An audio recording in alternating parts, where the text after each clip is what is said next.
Mobile સ્નેચિંગના રીઢા ગુનેગારને ગણતરીના કલાકોમાં ઝડપી પાડી ભરૂચ શહેર એ ડિવિઝન પોલીસે ગુનાનો ભેદ ઉકેલ્યો હતો। ભરૂચ શહેરના કલામંદિર જ્વેલર્સ પાસેથી કોઈ અજાણ્યા ઇસમ દ્વારા ચાલુ બાઇકે મોબાઈલ સ્નેચિંગ કરેલ, જે બાબતે ભરૂચ શહેર એ ડિવિઝન પોલીસ સ્ટેશન ખાતે ગુનો રજીસ્ટર કરવામાં આવતા ગુનાની ગંભીરતાને ધ્યાને લઈ આવા બનાવો અટકાવવા તેમજ શોધી કાઢવા માટે ભરૂચ જિલ્લા પોલીસ અધિક્ષક મયુર ચાવડા તરફથી સૂચના મળતા નાયબ પોલીસ અધિક્ષક સી.કે. પટેલ સાહેબના માર્ગદર્શનના આધારે ભરૂચ શહેર A division police inspector V N. Rabari દ્વારા પોલીસ સ્ટાફને અલગ અલગ ટીમો બનાવી ગુનાનો ભેદ ઉકેલવાનો પ્રયત્ન હાથ ધરવામાં આવેલ, જે અનુસંધાને રાજ્ય સરકારના પ્રોજેક્ટ વિશ્વાસ અંતર્ગત ભરૂચમાં લગાવવામાં આવેલ સીસીટીવીની મદદથી ચોરીમાં વપરાયેલ લાલ કલરનું હીરો હોન્ડા કંપનીનું એક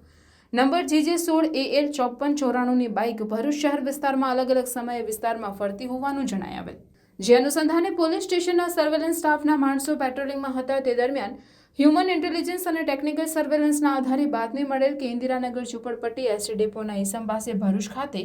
લાલ કલરનું હીરો હોન્ડા કંપનીનું મોટરસાયકલ GJ16AL 5494 છે તે 3 દિવસ પહેલા